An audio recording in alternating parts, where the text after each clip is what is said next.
Yes बेटा, good morning. हमने last lecture पढ़ा कि एंथर का स्ट्रक्चर, उसकी सेल्स। अब है बेटा development of anther. Development of anther and microsporogenesis.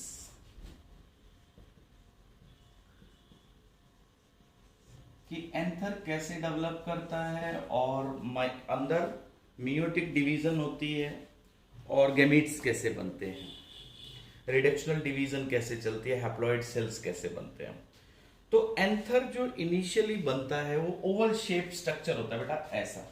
अब हम क्या पढ़ने जा रहे हैं, जैसे अभी भी ये फ्लावर लगा, मान लो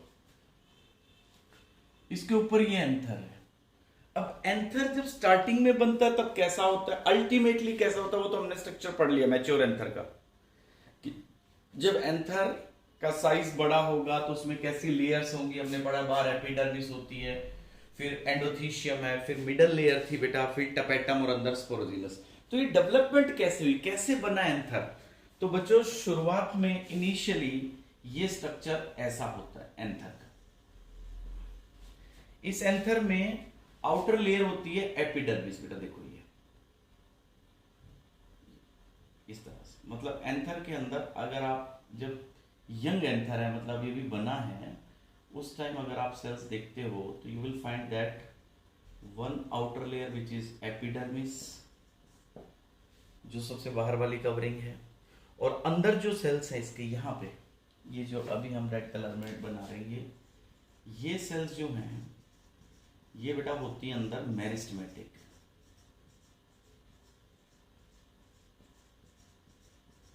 इनिशियली इट्स लाइक दिस। ये रेड कलर सेल कौन सी है, मेरिस्टेमेटिक। मेरिस्टेमेटिक सेल्स कौन सी होती हैं, जिनके पास पावर ऑफ डिवीजन होती है, उनको हम मेरिस्टेमेटिक सेल्स बोलते हैं। What happens next to it, कि initially anther is oval shaped. It is oval shaped, outer layer is of epidermis, inner cells are which are meristematic cells. So what happens next after this, in this structure? अब जैसे ये structure है बेटा ऐसा, ये epidermis. अब इसमें जो वेस्कुलर कैम्बियम है, देखो बेटा इनिशियली क्या बना है इसमें, इनिशियली एपिडर्मिस, एपिडर्मिस के बाद में meristematic tissue. So outer layer epidermis, अंदर है मेरिस्टेमेटिक सेल्स, और इनर रीजन के अंदर यहां पे सेंटर में यहां बनता है बेटा वेस्कुलर टिश्यू। वेस्कुलर टिश्यू यहां सेंटर में, ये इस जगह पे जो सेल्स थी, यहां रेड वाली सेल्स थी, ये सारी meristematic, these all meristematic cells, these one।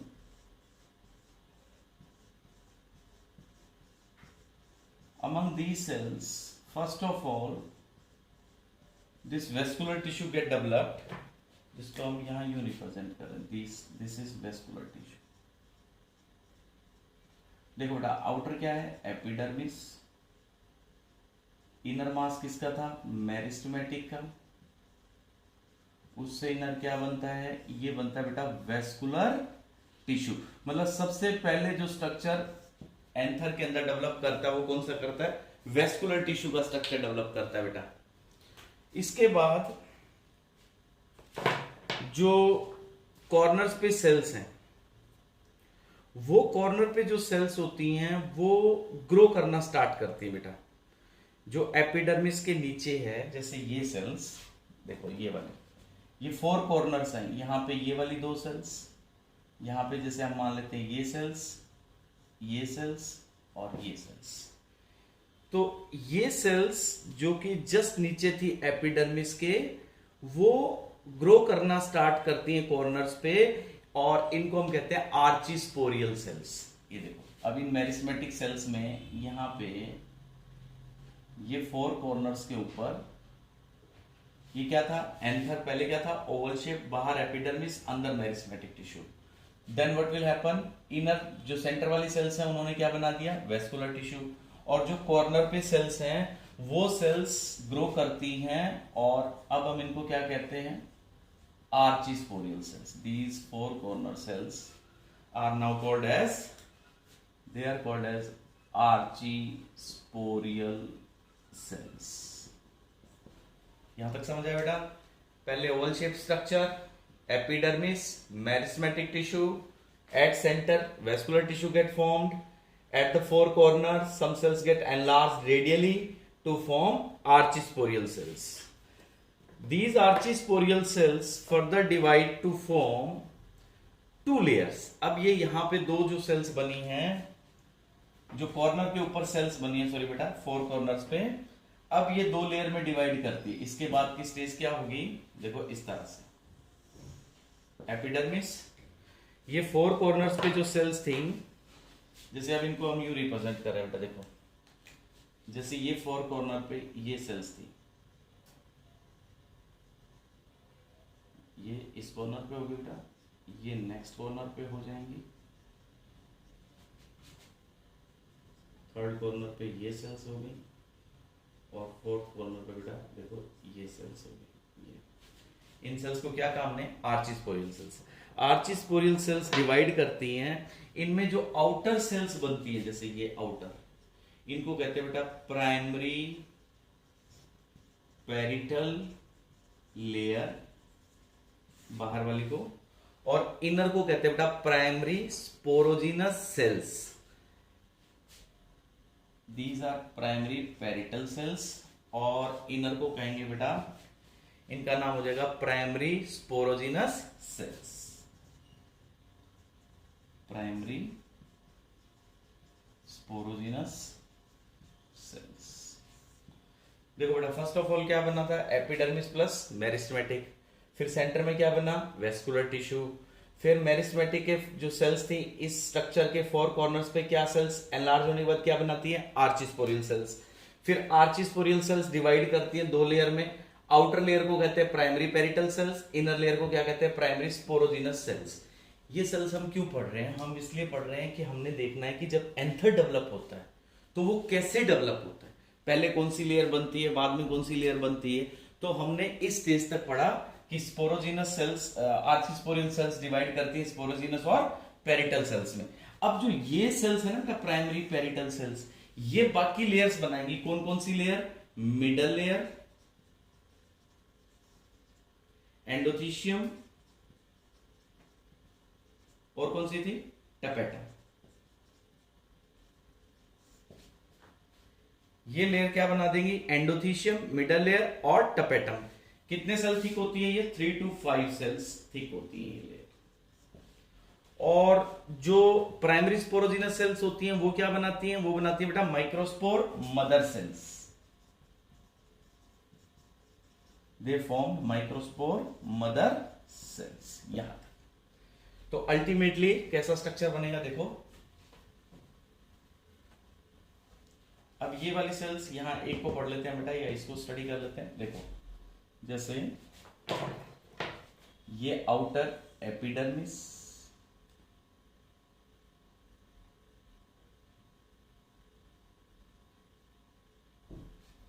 ये इसमें आउटर लेयर थी, ये कौन सी थी, primary parietal cells, PPC. These PPC cells forms first layer कौन सी, एंडोथीशियम की. एंडोथीशियम के बाद नेक्स्ट कौन सी लेयर आई थी, ये आई थी बेटा, ये 2 to 3 सेल्स थिक थी, ये इनको क्या नाम दिया था हमने, मिडल लेयर. ये मिडल लेयर की सेल्स बन जाएंगी यहां पे. ठीक है. इसके बाद कौन सी लेयर थी, इसके बाद लेयर थी बेटा आगे टपेटम. ये इसके बाद इनर टू दिस वन, ये थोड़ी बड़ी सेल्स थी, ये क्या थी, टपेटम सेल्स थी. टपेटम सेल्स कैसी थी, इनिशियली यूनिन्यूक्लिएटेड थी, बाद में ये मल्टी न्यूक्लिएटेड बन गई. ठीक है जी. और यहां अंदर देखो, ये प्राइमरी पेरिटल लेयर क्या क्या बनवाती है, एंडोथीशियम, मिडल लेयर और टपेटम. ठीक है जी. और ये प्राइमरी स्पोरोजिनस सेल्स ये क्या बनवाती हैं, ये देखो, ये बनवा देंगी बेटा यहाँ पे अंदर ये जो सेल्स आ रही हैं एमएमसी, ये कौन सी होंगी, माइक्रोस्पोर मदर सेल्स। ये इस तरह से डेवलप करता है बेटा एंथर, फोर कॉर्नर्स पे सेल्स जो होती हैं। तो ये किस किस से आई, प्राइमरी पेरिटल सेल से आई, प्लस इससे आई प्राइमरी स्पोरोजिनस सेल से। ठीक है बेटा। अब इसके बाद कि ये जो सेल्स थी microspore mother cells, microspore mother cells जो होती हैं यहां पे, अब ये क्या करती हैं, बाकी का स्ट्रक्चर तो हमने पहले डिटेल में पढ़ा हुआ है। तो ये माइक्रोस्पोर मदर सेल्स जो हैं, अगर आप इस स्ट्रक्चर को देखते हैं बेटा, देखो ये स्ट्रक्चर, दिस वन, ये ऐसे था सर्कल यूं,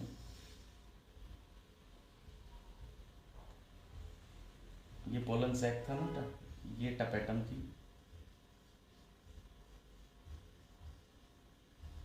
ये जो अब मैं ड्रॉ कर रहा हूं ये कौन सी सेल्स हैं, टपेटम सेल्स हैं, ये टपेटम है। अंदर जो ये हैं ये कौन सी है, एमएमसी, माइक्रोस्पोर मदर सेल्स। इनका क्रोमोसोम नंबर कितना है, ये डायप्लॉइड है, नॉर्मल सेल्स हैं, अभी तक मियोसिस तो हुई नहीं है। तो ये माइक्रोस्पोर मदर सेल्स मियोसिस करती हैं और हैप्लॉइड माइक्रोस्पोर्स बनाती हैं बेटा। ये यहां से अब डिवाइड करेंगी ये सेल्स, और ये आपको पता है जब डिवाइड करेंगी तो जो नई सेल बनेगी वो कैसी बनेगी, मियोसिस से n n n n, haploid. यहां पे भी देखो इस सेल से डिवाइड करने के बाद ये 4 सेल्स कैसी आ गई, हैप्लॉइड सेल्स। तो यहां पे प्रोसेस कौन सा चल रहा है, मियोसिस का। मियोसिस के प्रोसेस से ये कैसी सेल्स आ गई, हैप्लॉइड सेल्स आ गई। These haploid cells, haploid cells ये क्या है बेटा, haploid microspores, they are called haploid microspores. किससे बनी है ये, माइक्रोस्पोर मदर सेल से। कैसे बनी है भाई, मियोसिस से। इस प्रोसेस को कि जो माइक्रोस्पोर मदर सेल्स हैं, माइक्रोस्पोर मदर सेल्स कैसी थी, डायप्लॉइड थी, इनसे मियोसिस करने पे कौन सी सेल्स आ गई, ये हैप्लॉइड सेल्स आ गई। प्रोसेस क्या हुआ, ये मियोसिस का। इस फॉर्मेशन को यानी एमएमसी से जो ये हैप्लॉइड माइक्रोस्पोर्स आते हैं, इस प्रोसेस को ध्यान से सुनिएगा, microsporogenesis, this is called microsporogenesis. ये वो प्रोसेस है बेटा जिससे डायप्लॉइड सेल से हैप्लॉइड सेल्स बन रही हैं, यानी पोलन ग्रेन बनने की तरफ ये स्टेप चलता है बेटा, इनसे पोलन ग्रेन्स बनेंगे हैप्लॉइड सेल से। ठीक है जी। अब इनिशियल स्टेज पे, अब जब ये 4 सेल्स बनती है मियोसिस से, तो ये फिर सेल्स, वैसे तो ये सेल्स अलग अलग हैं क्योंकि ये कैसे बनी है, मियोसिस से। मियोसिस से बनने के बाद जैसे ये आपकी एमएमसी माइक्रोस्पोर मदर सेल्स है बेटा, इनसे अभी जैसे मैंने आपको बताया कि ये 4 हैप्लॉइड सेल्स बन गई, हैप्लॉइड माइक्रोस्पोर्स। ये कनेक्टेड रहती है बेटा, ये अटैच्ड रहती हैं with the help of callus layer, they remain, they are attached with the callus layer। ये चारों जुड़ी हुई रहती हैं बेटा, यस। और क्योंकि ये ग्रुप में है माइक्रोस्पोर्स, ये सेल्स आपस में ज्वाइंटेड हैं, these microspores are attached together, 4 के जोड़े में मिलेंगे, इसलिए हम इनको क्या कहते हैं बेटा, tetrad, they are called as tetrad. तो एमएमसी ये किससे बनी थी, प्राइमरी स्पोरोजिनस सेल से। प्राइमरी स्पोरोजिनस सेल्स किससे बनी थी, आर्चिस्पोरियल सेल से।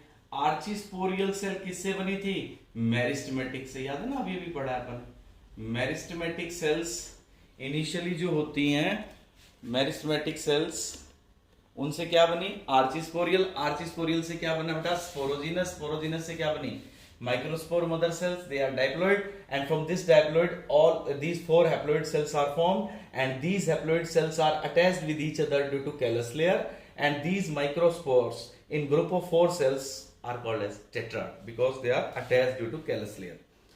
After some time what happens, let कि यहां पे ये कैलस बना है, ये टपेटम है, ये टपेटम बेटा, इस टपेटम में ये 4 के पेयर्स में, जैसे ये 4 सेल्स इकट्ठी पड़ी है बेटा, ये देखो ऐसे, ये चारों इकट्ठे किससे जुड़ी हुई है, कैलस से। तो ये टपेटम सेल्स जो होती हैं, टपेटम सेल्स एक एंजाइम रिलीज करती हैं, कौन सा, टपेटम सेल्स एक एंजाइम रिलीज करेंगी जो एंजाइम इनको डिसॉल्व करा देगा, कैलेज। कैलेज एंजाइम जब आता है फिर ये सेपरेट हो जाएंगे बेटा चारों, then they will get separated, n n n n. तो ये चारों अलग अलग हो गई बेटा। किससे आया, ये टपेटम से। अब जब ये सेल्स टेट्राड सेल्स बन चुकी हैं, अब इस टाइम पे जब यहां पे बहुत सारी ये सेल्स आ गई, माइक्रोस्पोर सेल्स, हैप्लॉइड सेल्स इस टपेटम के अंदर, तो टपेटम के अंदर अब ध्यान से सुनना आगे क्या प्रोसेस होता है, यहां पे कुछ स्ट्रक्चर्स बनते हैं इनके अंदर, these are called as ubisch bodies.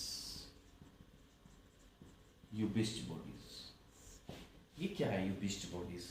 Actually ubisch body जो होती है वो बनी होती है केमिकल से, उसका नाम है स्पोरोपोलेनिन। ध्यान से सुनना, बहुत इंपॉर्टेंट है बेटा, स्पोरोपोलेनिन। स्पोरोपोलेनिन क्या होता है बेटा, पॉलीमर ऑफ कैरोटिनॉइड्स। एक्चुअली इसकी केमिस्ट्री आप देखो तो it is polymer of carotenoids. अब जब ये यूबिस्ट बॉडीज बनती हैं, टपेटम सेल्स क्या करती है, ये सेल्स डीजनरेट हो जाती हैं। कौन सी, टपेटम सेल्स, जिनके अंदर क्या बना था, यूबिस्ट बॉडीज। देखो बेटा, यूबिस्ट बॉडीज बनी, वो क्या होता है, पॉलीमर ऑफ, उसमें क्या होता है, स्पोरोपोलेनिन। स्पोरोपोलेनिन क्या है, पॉलीमर ऑफ कैरोटिनॉइड्स। जैसे यूबिस्ट बॉडीज रिलीज होती हैं, ये टपेटम सेल्स मर जाती हैं, ये दे गेट डीजनरेटेड, ये डीजनरेट हो जाएंगे, ये सारे इनका लास्ट काम होता है क्या रिलीज करना है, यूबिस्ट बॉडीज। पहले इन्होंने क्या रिलीज किया था, न्यूट्रिशन रिलीज किया था, एंजाइम्स रिलीज किए, हार्मोन्स रिलीज किए, आपने लास्ट लेक्चर में पढ़ा था, they are very important cells. तो tapetum cells ultimately Ubisch bodies बनाती हैं and they all get degenerated. जैसे ये डीजनरेट हुई, इन्होंने क्या रिलीज कर दिया, यूबिस्ट बॉडीज। यूबिस्ट बॉडीज क्या होती हैं, स्पोरोपोलेनिन। अब ये स्पोरोपोलेनिन क्या करेगा, यूबिस्ट बॉडीज जब स्पोरोपोलेनिन रिलीज करती हैं, ये इसका क्या काम है, एक्चुअली स्पोरोपोलेनिन का काम होता है बेटा, जो ये अभी हैप्लॉइड सेल है, ये अंदर, इसका क्या नाम है अभी तक, माइक्रोस्पोर। ये कैसी सेल है, हैप्लॉइड। अभी तक ये फाइनल पोलन ग्रेन नहीं बना बच्चों। ये पोलन ग्रेन कब बनेगा, जब इसके ऊपर वॉल आ जाएगी, देखो ऐसे, when the wall get formed, इस तरह से। ये वॉल किससे बनेगी, इससे बनेगी बेटा, स्पोरोपोलेनिन की, स्पोरोपोलेनिन की। अब ये पोलन ग्रेन है, इसमें ये जो लेयर बनती है, ये जो इसकी वॉल है पोलन ग्रेन की, इसको दो पार्ट में डिवाइड करते हैं बेटा। आउटर पार्ट एक्साइन, एक्साइन किसका बना होता है, स्पोरोपोलेनिन का। अब जैसे आप इसको अलग अलग डिवाइड करते हैं, देखो जैसे ये पोलन ग्रेन की ये आउटर लेयर है, जो ब्लू बना रहा हूं मैं, देखो दिस इज एक्साइन, और एक्साइन किसकी बनी हुई है, स्पोरोपोलेनिन की। स्पोरोपोलेनिन के बारे में क्या खास बात है बेटा, ये डिग्रेड नहीं होता। स्पोरोपोलेनिन एक नॉन बायोडिग्रेडेबल है, नॉन बायोडिग्रेडेबल है। इससे फायदा क्या होगा कि पोलन कभी खत्म ही नहीं होगा, डीजनरेट होगा ही नहीं। इसलिए ये फॉसिल्स में जब मिलता है तो स्पोरोपोलेनिन की वजह से पोलन ग्रेन प्रोटेक्टेड रहता है। अब एक्साइन लेयर तो होगी, दूसरी लेयर कौन सी है, दूसरी लेयर जो इसकी है अंदर, ये जो अब मैं रेड से बना रहा हूं, ये होती है बेटा intine. This is actually intine layer. एक तो होगी एक्साइन, एक होगी इंटाइन। इंटाइन में क्या केमिकल है? इसमें बेटा पेक्टिन मिलता है, पेक्टिन। ये सॉफ्ट है। एक्साइन में स्पोरोपोलिनिन मिलता है बेटा, वो नॉन बायोडिग्रेडेबल मटेरियल है जो प्रोटेक्ट करता है पोलन ग्रेन को। हाँ जी। इसके बाद जो पोलन ग्रेन होते हैं, ये यहां पे जो टेट्राड बने थे अभी अपन ने जो डिस्कस किए थे पहले, उसमें एक चीज रहेगी, मैं अभी बताता हूं आपको कि जो टेट्राड बनते कब बनते थे।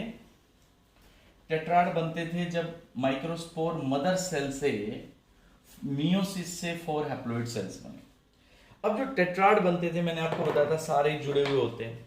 जैसे अपन ने एक ऐसा बनाया था, यूं ऐसा, है ना, ये सारे जुड़े हुए ना, एन एन एन, ये क्या है जी? टेट्राड। बाद में इसको डिसॉल्व कर देते हैं। कौन सा एंजाइम आता है? कैलेज। कौन रिलीज करता है? टेपेटम रिलीज करती है। तो जब इस तरह जुड़े होते हैं टेट्राड, इस अरेंजमेंट को एक नाम कह सकते हो आप, ये लीनियर अरेंजमेंट है टेट्राड का, ऐसे बोल सकते हैं हम। अगर इस तरह जुड़ जाए, जैसे एन यहां, ये एन और एक एन ये, एक एन ये, तो इसको कहते हैं बेटा टी शेप्ड टेट्राड। और अगर ये इस तरह से जुड़ जाए, जैसे ये एन और एक एन यहां, एक एन पीछे, तो इसको कहते हैं बेटा decussate, decussate. If they get joined like this, this is called iso। when all these get joined like this is called as isobilateral, isobilateral। ऐसा मोनोकोट्स में मिलता है, याद रखिएगा, मोनोकोट्स में। और एक अरेंजमेंट है बेटा जिसमें ये इस तरह से जुड़ते हैं, n, this is n and this is n, और एक इसके पीछे, तो इसको क्या कहते हैं बेटा? टेट्राहाइड्रल।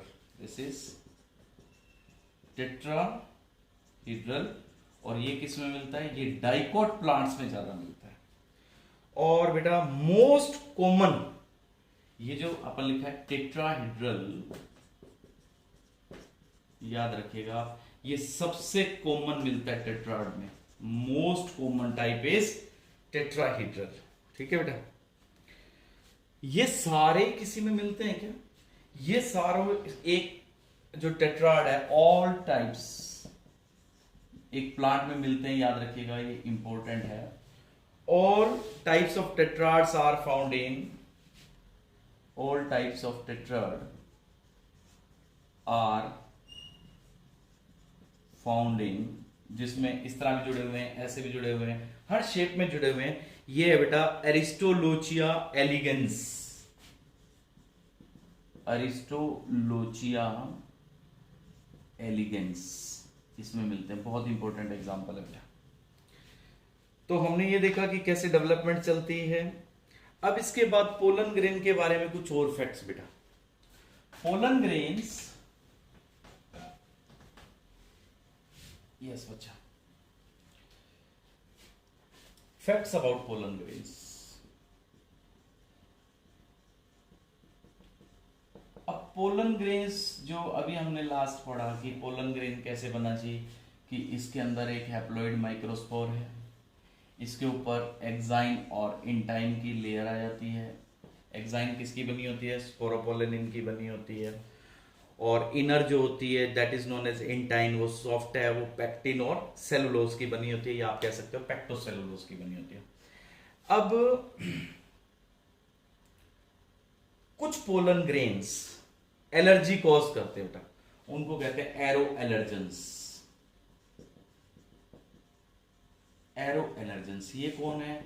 जैसे कुछ लोगों को एलर्जिक रिएक्शंस होते हैं ना, ब्रोंकाइटिस है, जैसे अस्थमा है, तो वो पोलन ग्रेन्स जो एलर्जी, अस्थमा, ब्रोंकाइटिस कॉज करते हैं, तो वो कौन कौन से हैं? जैसे इनमें एग्जाम्पल है बेटा चीनोपोडियम, चीनोपोडियम इस प्लांट के पोलन ग्रेन करते हैं बेटा। इसके बाद है बेटा parthenium carrot grass, parthenium carrot grass ये करता है एलर्जी बेटा। इसके बाद बेटा सोरगम,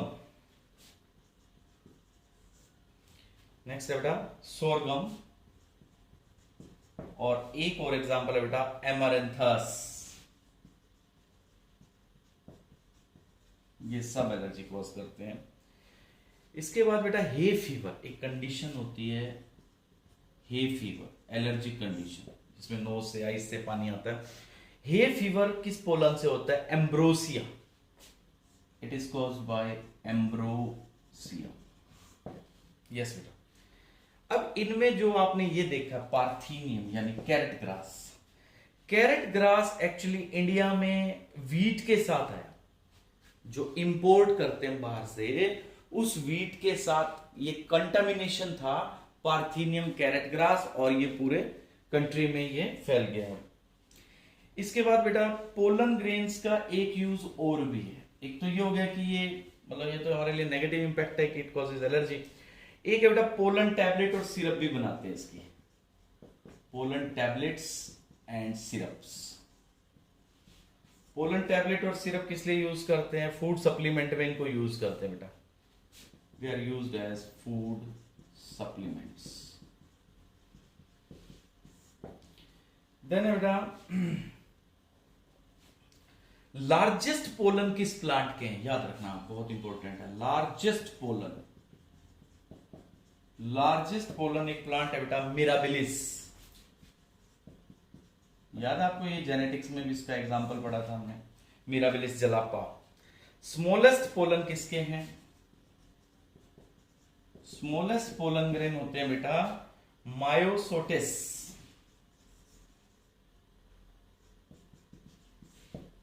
यस। इसके बाद लॉन्गेस्ट पोलन किसके हैं?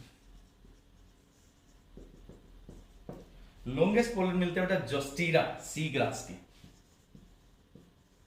जोस्टीरा इट्स सी ग्रास, इसके मिलते हैं। इसके बाद है बेटा पोलन की लाइफ कितनी होती है? पोलन ग्रेन जब प्लांट से रिलीज होगा, जैसे ये बेटा एंथर, यहां से जैसे पोलन ग्रेन रिलीज हुई है, इनकी वायबिलिटी कितनी होगी? ये डिफर करता है बेटा अलग अलग प्लांट्स में। जैसे राइस वीट में, राइस और वीट प्लांट के अंदर पोलन ग्रेन की जो लाइफ रहती है इट्स अबाउट 30 मिनट्स ओनली, बहुत कम है। और अगर आप देखें मेंबर्स फैमिली के, रोजेसियाई के, रोजेसियाई फैमिली, लेग्यूमिनेसियाई,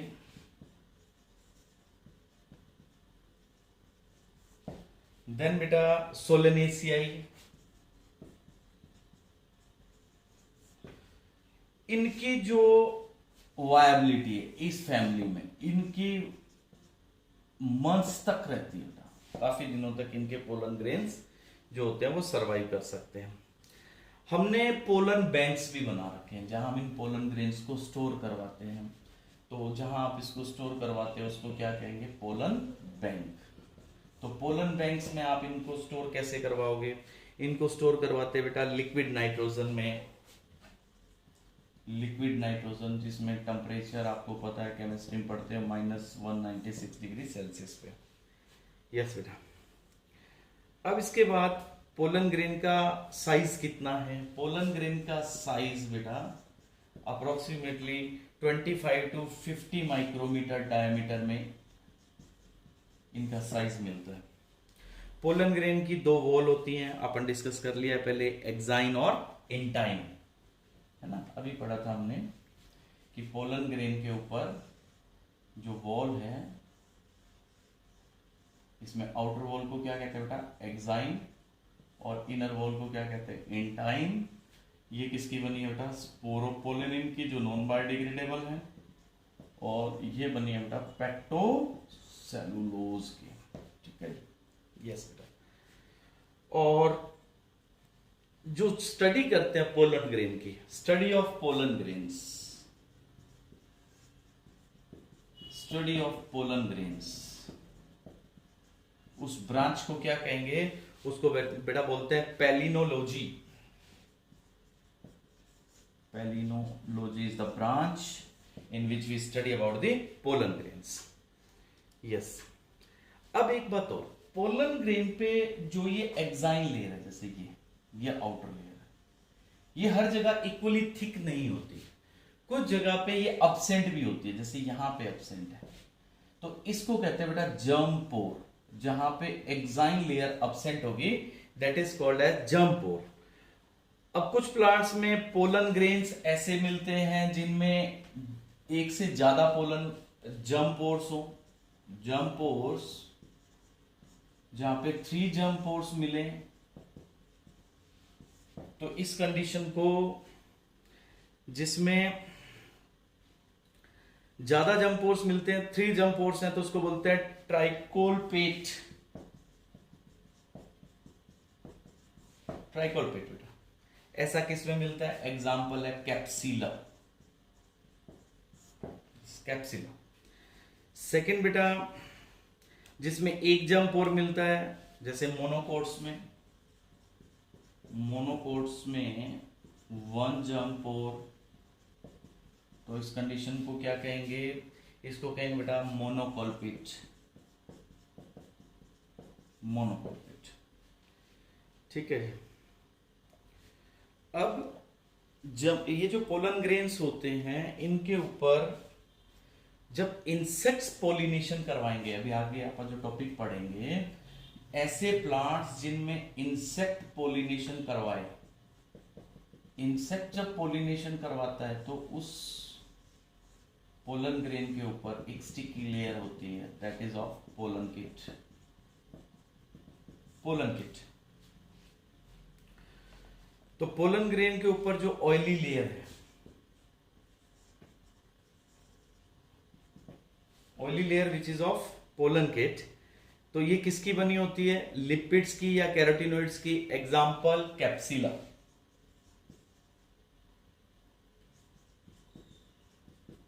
ठीक है बेटा, तो यहां तक हमने इस एंथर के बारे में डिटेल कर ली है। थोड़ा लेक्चर बड़ा है बट हमने अब टीओटी की प्रिपरेशन करनी है बेटा, तो आपने लेक्चर नोट करना है, यहां तक एंथर तक आपने अंडरलाइन करना है। अब हमने आगे डेवलपमेंट ऑफ मेल गैमेटोफाइट और उसके बाद फीमेल रिप्रोडक्टिव हॉल जो गाइनोइशियम है उसके बारे में डिटेल पढ़नी है। ठीक है बेटा, thank you, have a nice day.